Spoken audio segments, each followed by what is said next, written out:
پیش خدمت ہے خوبصورت داستان، گناہوں سے آلودہ زندگی سے راہ حق کی طرف کا خوبصورت سفر۔ یار کیا لڑکی ہے وہ، میرے دوست شاہمیر نے کلاس سے نکلتے ہوئے کہا۔ کون؟ کس کی بات کر رہے ہو؟ ارے وہی حجابی ڈال، شاہمیر نے ہنستے ہوئے سیڑھیوں سے پہلا قدم نیچے رکھتے ہوئے کہا۔ او اچھا، تم رباب کی بات کر رہے ہو، میں نے جواب دیا۔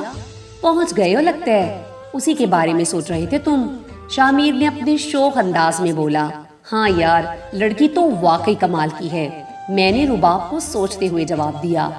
کمال نہیں، ارے یار وہ تو کوئی پرستار کی حور لگتی ہے، اور تم تو ویسے بھی لڑکیوں سے دوستی میں ماہر ہو، تمہارے لیے کیا مشکل۔ ویسے اس کا غرور دیکھا ہے، کسی لڑکے سے بات تو کیا دیکھنا تک گوارا نہیں کرتی، نامحرموں سے پردہ کرتی ہے، شاہمیر نے مذاق اڑانے والے لہجے میں کہا۔ ارے میسم کے آگے بڑے بڑوں نے ہار مان لی، یہ کس پرستان کی حور ہے، دیکھ لوں گا۔ یار تم لوگ کیوں اس معصوم کے پیچھے پڑ گئے ہو، وہ ایسی ویسی لڑکی نہیں لگتی مجھے۔ ساتھ جو اب تک خاموشی سے ہماری باتیں سن رہا تھا بولا۔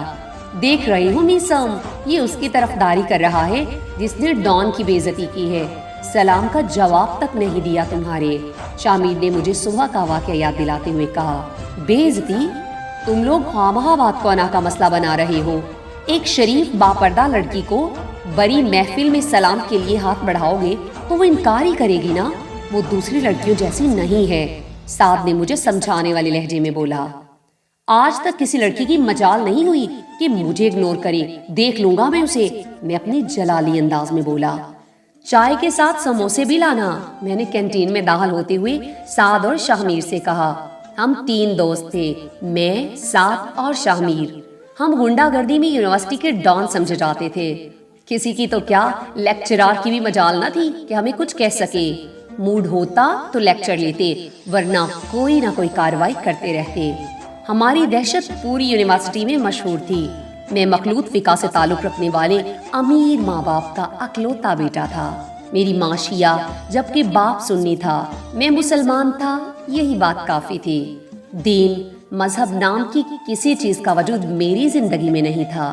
میں نے اپنے باپ سے جو چیز سیکھی تھی وہ یہی تھی کہ دولت اور طاقت کے زور پر جو چاہو حاصل کر سکتی ہو، اسلحہ گولی میرے لیے کھلونا تھا، ہر خوبصورت لڑکی میری دوست تھی، اور ہوتی بھی کیوں نہ، میں خود بھی تو بہت سمارٹ اور خوبصورتی کا عاشق تھا، دوسرا مجھے انکار کر کے کسی لڑکی میں بدنام ہونے کا حوصلہ بھی نہ تھا، مگر یہ رباب واحد لڑکی تھی جس نے میرے غرور پر وار کیا تھا۔ ارے وہ دیکھو وہاں کھڑی ہے، شاہمیر نے کینٹین سے نکلتے ہوئے پلے گراؤنڈ میں کھڑی رباب کی جانب اشارہ کرتے ہوئے کہا۔ میں نے رباب کو دیکھا، وہ معمول کی طرح اپنے مکمل حجاب اور باحیا نگاہیں جو زیادہ تر جھکی ہی رہتی تھی، اپنے دوستوں کے ساتھ پلے گراؤنڈ سے سیڑھیوں کی جانب جا رہی تھی۔ ہم تینوں سامنے آ گئے۔ مجھ سے دوستی کرو گی؟ میں نے اپنا ہاتھ رباب کی طرف بڑھاتے ہوئے پیشکش کی۔